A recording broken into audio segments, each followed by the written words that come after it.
विद्यार्थी मित्रांनो, costing and auditing paper 3 यामधील आयव्यक आणि आयव्यकीय नियंत्रण, बजेट अँड बजेट कंट्रोल यावर आपण चर्चा करत होतो. काल आपण आयव्यक म्हणजे काय, आयव्यकाचा अर्थ, आयव्यकाची गरज, आयव्यकाचा उद्देश आणि आयव्यक तयार केल्यानंतर व्यावसायिकाला कोणकोणते फायदे उद्भवतात याविषयी आपण चर्चा केली होती. त्याचबरोबर आयव्यकाचे लिमिटेशन्स, आयव्यकाच्या मर्यादा यावरही आपण चर्चा केलेली होती. म्हणजेच काल आपण त्या ठिकाणी आयव्यक त्या ठिकाणी कसा तयार केला जातो किंवा तयार केल्यामुळे कोणते फायदे व्यावसायिकांना त्या ठिकाणी होतात याविषयी आपण चर्चा करत होतो. त्याचबरोबर आज आपण आयव्यकीय नियंत्रण म्हणजे काय किंवा बजेट कंट्रोल कसं केलं जातं त्याचा अर्थ आज आपण त्या ठिकाणी पाहणार आहोत. व्यवसायामध्ये अंदाजपत्रक तयार केल्यानंतर, बजेट तयार केल्यानंतर त्या बजेटवर आणि अंदाजपत्रकावर नियंत्रण करणे आवश्यक आहे. व्यवसायातील विभिन्न क्रियांचे पूर्वानुमानाने लिखित रूप किंवा योजना तयार करणे म्हणजेच आयव्यक होय. काल आपण बघितलं होतं की आयव्यक कशाला म्हटलं गेलंय की भविष्यकाळातील अंदाज योजनेद्वारे एक लिखित स्वरूपात तयार करणे म्हणजे त्याला आपण काय म्हणत होतो, आयव्यक असे म्हटले होते. आयव्यकानुसार कार्याला सुरुवात होत असते. आयव्यक तयार केल्यानंतरच प्रत्यक्षात त्या अंदाजपत्रकाची अंमलबजावणी केली जात असते. आयव्यकाची काटेकोरपणे व कार्यक्षमतेने अंमलबजावणी व्हावी याकरिता आयव्यकानुसार सर्व क्रिया होत आहे किंवा नाही त्या वेळोवेळी तपासून घेणे आवश्यक असते.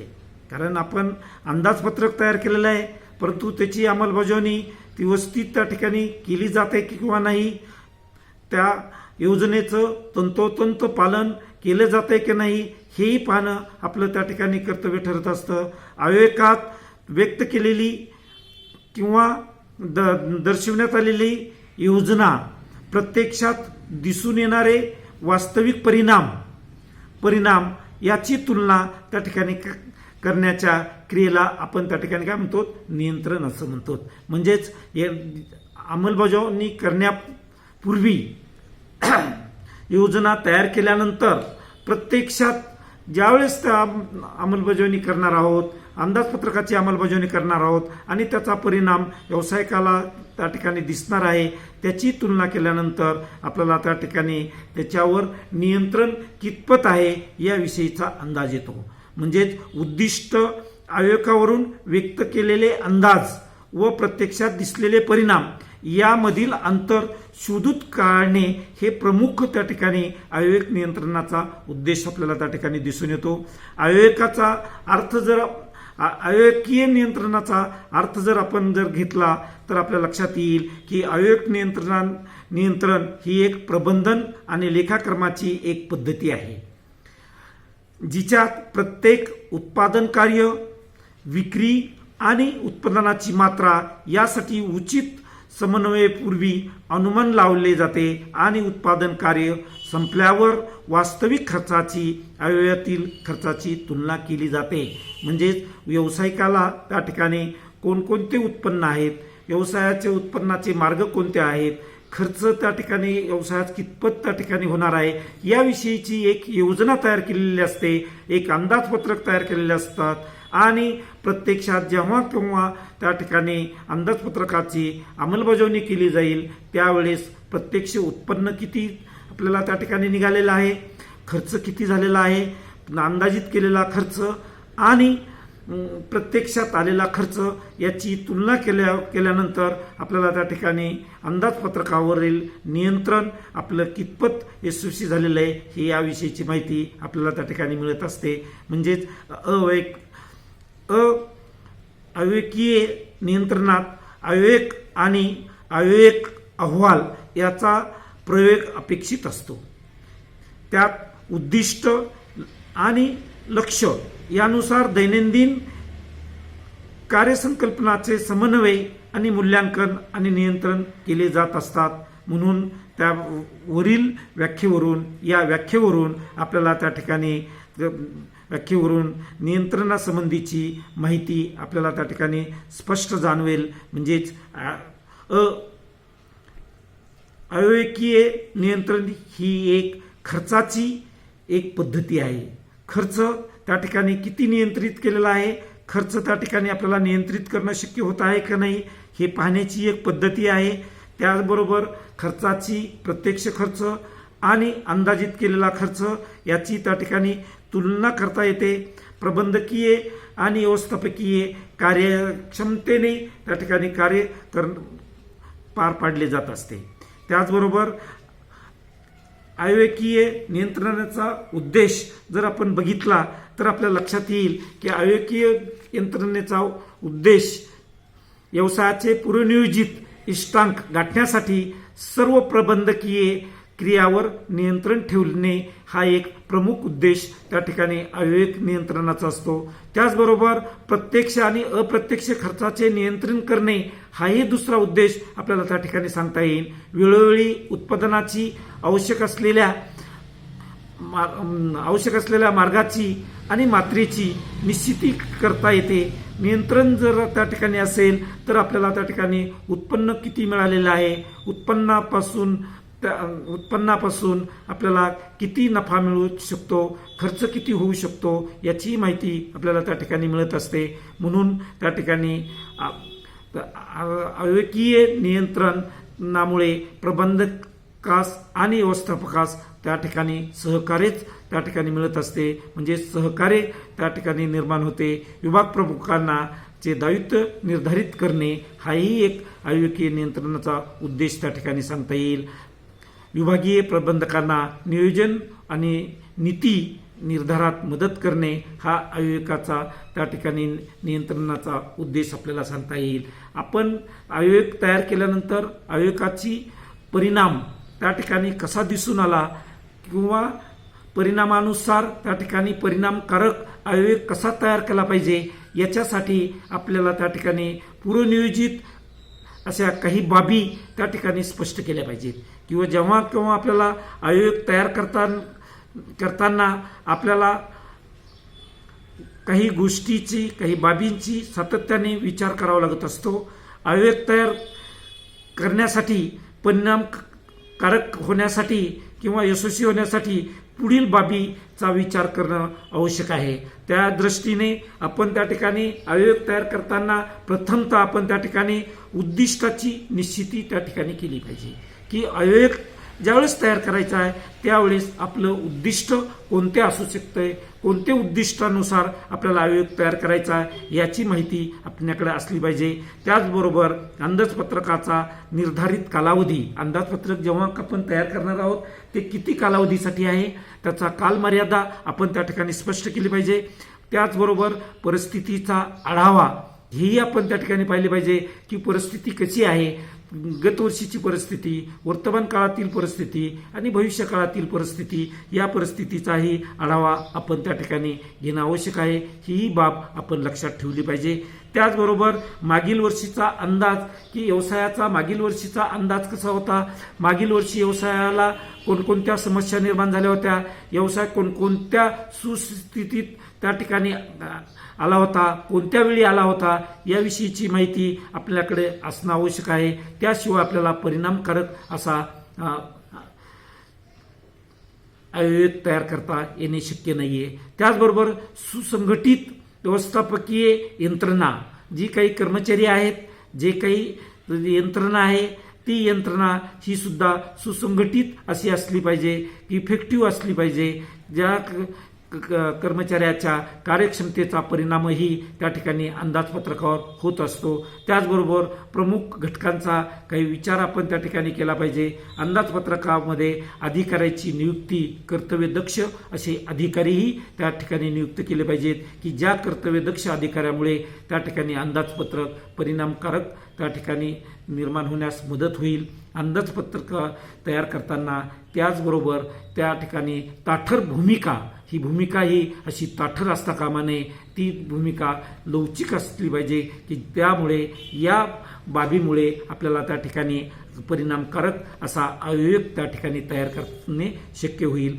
म्हणून पहिल्यांदा अगोदर पहिलं एक जी की बाब आहे, परिणामकारक अवयव तयार करण्यासाठी पहिली बाब कोणती विचारात घेतली पाहिजे, तर पहिली एक कोणती बाब आहे, उद्दिष्टाची निर्मिती. उद्दिष्टाची निर्मिती त्या ठिकाणी ही बाब लक्षात घेतली पाहिजे. अवयवावरून आपल्याला व्यवसायाचा उद्देश काय आहे हे स्पष्ट होत असते. जमा खर्च होणाऱ्या खर्चांचा विचार केला जात असतो. त्याचबरोबर कोणत्या गोष्टींना प्राधान्य द्यावे, कोणत्या गोष्टीकडे दुर्लक्ष करावे याचीही त्या ठिकाणी उद्दिष्टे त्या ठिकाणी निश्चित करताना त्या ठिकाणी ठरवली गेली पाहिजे. ही एक त्या ठिकाणी बाब किंवा परिणामकारक आणि यशस्वी अंदाजपत्रक तयार करताना त्या ठिकाणी बाब लक्षात घेणं आवश्यक आहे. त्याचबरोबर आपण काय म्हणतो, दुसरी बाब कोणती लक्षात घेतली पाहिजे, अंदाजपत्रकाचा निर्धारित कालावधी हे त्या ठिकाणी किती असावा हेही आपण त्या ठिकाणी ही बाब लक्षात घेतली पाहिजे की अंदाजपत्रक किती कालावधीसाठी तयार करीत आहोत. तसेच व्यवसायात कोणत्या कालावधीसाठी अंदाजपत्रक बनवत आहोत याचा विचार करणं आवश्यक आहे. अंदाजपत्रक तयार करताना ते 3 महिन्यासाठी तयार करत आहोत, 6 महिन्यासाठी तयार करत आहोत की वर्षभरासाठी तयार करत आहोत याचा अंदाज आपण त्या ठिकाणी घेतला पाहिजे आणि त्या अंदाजानुसारच आपल्याला परिस्थितीचा आढावा मिळणे त्या शक्य होईल. म्हणून परिणामकारक अवयवासाठी ही बाब आपण लक्षात ठेवली पाहिजे. त्याच्यानंतर दुसरी बाब आपण त्या ठिकाणी काय म्हणतो की मागील वर्षाचा अंदाज, की गतवर्षीचा अंदाज, भूतकाळातील अंदाज, व्यवसायाची भूतकाळामधील स्थिती कशी होती, किती परिणामकारक त्या ठिकाणी अंदाजपत्रक यशस्वी झालेला आहे हेही आपण त्या ठिकाणी पाहिलं पाहिजे.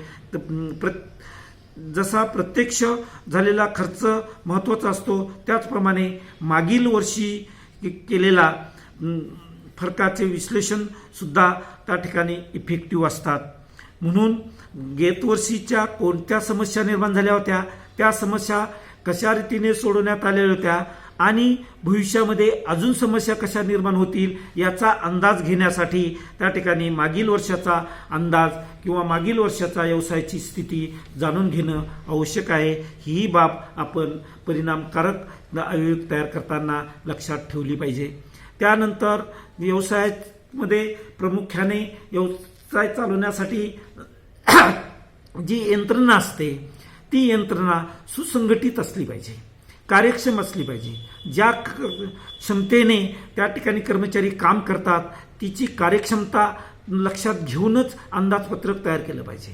अंदाजपत्रकीय व्यवस्थेमध्ये आपापल्या कामाची आणि कर्तव्याची जबाबदारी स्पष्टपणे वाटून दिलेली असली पाहिजे आणि वेगवेगळ्या विभागात पद्धतशीरपणे त्या ठिकाणी कार्यक्षमतेनुसार कामाचं त्या ठिकाणी वाटप करणं आवश्यक आहे. अशीच यंत्रणा त्या ठिकाणी अस्तित्वात आणणं आवश्यक आहे आणि अशी उपलब्ध असणाऱ्या यंत्रसामुग्रीवरून किंवा यंत्र संघटनेवरून त्याची सुसंघटित असे व्यवस्थापन त्या ठिकाणी करणं आवश्यक असते. म्हणून सुसंघटित अशी व्यवसाय संचलन यंत्रणा आपल्याकडे कितपत उपलब्ध आहे त्यानुसार आपण त्या ठिकाणी अंदाजपत्रक तयार केले गेले तर परिणामकारक असे अवयव आपल्याला त्या ठिकाणी तयार झालेले दिसून येईल. प्रमुख त्याचबरोबर पुढची बाब म्हणजे की प्रमुख घटकांचा विचारही त्या ठिकाणी केला गेला पाहिजे. प्रमुख घटक म्हणजे कोणकोणते प्रमुख घटक आहेत, अनेकदा कार्य पार पाडत असताना काही मर्यादा त्या ठिकाणी असतात, काही कार्यमर्यादा असतात. त्या कार्यमर्यादाही लक्षात घेतल्या पाहिजेत. कोणत्या कार्यमर्यादा त्या ठिकाणी निर्माण होऊ शकतात त्याही आपण त्या ठिकाणी पाहिले पाहिजे. अशा प्रमुख घटकांचा विचार केल्याशिवाय अंदाजपत्रकीय नियंत्रणाचे यश प्राप्त होणार नाही. म्हणून प्रत्येक कर्मचारी कोणत्या कार्यक्षमतेने काम करत आहे हेही त्या ठिकाणी बघितलं पाहिजे. त्याचबरोबर काही प्रमुख व्यवसायाच्या दृष्टीने जे काही महत्त्वाचे घटक आहेत ते घटक त्या ठिकाणी पाहून त्याच्यावर मात करता येईल किंवा नाही, बाजारपेठेतील स्थिती, स्पर्धा ही त्या ठिकाणी तर आपण पाहूनच अंदाजपत्रक त्या ठिकाणी तयार केलं पाहिजे, की ज्याच्यामुळे आपल्याला अंदाजपत्रक तयार केल्यानंतर ते परिणामकारकता त्याच्यातून आपल्याला दिसून येईल. त्यानंतर आपण दुसरा मुद्दा जर बघितला तर सर्वांचे मत मांडण्याचा अधिकार आणि सहकार्य, ज्यात जे कुणी कार्यक्षम असे अधिकारी आहेत यांचं मत ही आपण त्या ठिकाणी लक्षात घेतलं पाहिजे. आपणास कोण कोण सहकार्य करतील याचाही विचार आपण अंदाजपत्रक तयार करताना त्या ठिकाणी घेतला पाहिजे. काही प्रत्यक्ष अधिकाऱ्याने किंवा कर्तव्यदक्ष अधिकाऱ्याने काही सूचना केल्या असतील, काही टीकात्मक चर्चा केलेली असेल, काही टीकात्मक विचार मांडलेले असतील तर त्याचाही विचार त्या अर्थसंकल्पनामध्ये म्हणजेच त्या ठिकाणी आयोगामध्ये अंदाजपत्रकामध्ये होणं आवश्यक आहे, की ज्याच्यामुळे त्या ठिकाणी परिणामकता आपल्याला त्या ठिकाणी दिसून येईल किंवा त्याचा फायदा आपण त्या ठिकाणी आयोग तयार केल्यानंतर आपल्याला होणार आहे. त्यानंतर अंदाजपत्रक जेव्हा आपण तयार केले जातील, जेव्हा अंदाजपत्रक तयार करावी लागतील तेव्हा अंदाजपत्रकाची जी भूमिका आहे ही भूमिका मात्र सर्वात महत्त्वाची आहे, ती म्हणजे ताठरपणाची नसावी. ती भूमिका कशी असावी, लवचिक अशी असावी, की ज्या लवचिकतेमुळे आपणास त्या ठिकाणी योजना केव्हाही कधीही परिस्थितीनुरूप त्या ठिकाणी बदलता येईल. जसं आपण पाहतो की सरडा हा परिस्थितीनुसार त्याचे आपले रंग बदलत असतो, तसं आपल्याला या अंदाजपत्रकामध्ये सुद्धा अंदाजपत्रकच असं तयार केलं गेलं पाहिजे की त्याच्यामध्ये असणारी भूमिका ही लवचिक असली पाहिजे. अपेक्षित व्यावसायिक परिस्थिती आणि प्रत्यक्ष परिस्थिती यात बराच बदल होण्याची शक्यता असते. याकरिता वेळोवेळी आवश्यक असे बदल करता येऊ शकतील अशी व्यवस्था त्या ठिकाणी अंदाजपत्रक तयार करताना असली पाहिजे. म्हणजेच आपण काय म्हणतो की अंदाजपत्रक हे कसं असलं पाहिजे, लवचिक असलं पाहिजे. अशा रीतीने आपण त्या ठिकाणी या बाबी लक्षात घेऊन जर आपण अंदाजपत्रक तयार केलं तर निश्चितच आपल्याला त्याचा परिणामकारक असं अंदाजपत्रक त्या ठिकाणी तयार होऊ शकेल. अंदाजपत्रकाचे त्या ठिकाणी आयोगाचे प्रकार कोणते असतील तर त्या ठिकाणी अंदाजपत्रकाचे प्रकार कसे पडलेले आहेत. अंदाजपत्रकाचे प्रकार प्रामुख्याने 3 गोष्टीवर अवलंबून असतात. त्या ठिकाणी कोणते अंदाजपत्रक आहेत किंवा दीर्घ मुदतीचे अंदाजपत्रक, अल्पमुदतीचे अंदाजपत्रक, चालू अंदाजपत्रक, या असे 3 अंदाजपत्रक आपल्याला त्या ठिकाणी तयार करावे लागतील.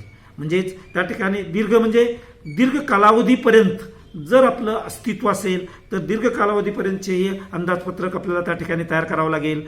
त्याचबरोबर अल्पमुदतीचंही त्या ठिकाणी अंदाजपत्रक तयार करावं लागेल किंवा चालू अंदाजपत्रकही त्या ठिकाणी तयार करावं लागेल. म्हणजेच अंदाजपत्रक जेव्हा केव्हा आपल्याला तयार करायचे असतील त्यावेळेस अंदाजपत्रकाचे 3 प्रकार आपल्याला लक्षात घेतले पाहिजेत. किंवा अंदाजपत्रक हे कोणत्या मुदतीचं किंवा कोणत्या कालावधीचं आहे, दीर्घ कालावधीचं आहे, अल्पमुदतीच्या कालावधीचा आहे किंवा चालू कालावधीचा आहे, याचाही आपण त्या ठिकाणी अंदाज घेतला पाहिजे. त्याचबरोबर कार्यानुसार अंदाजपत्रकाचे प्रकार आपल्याला त्या ठिकाणी पाहता येतील.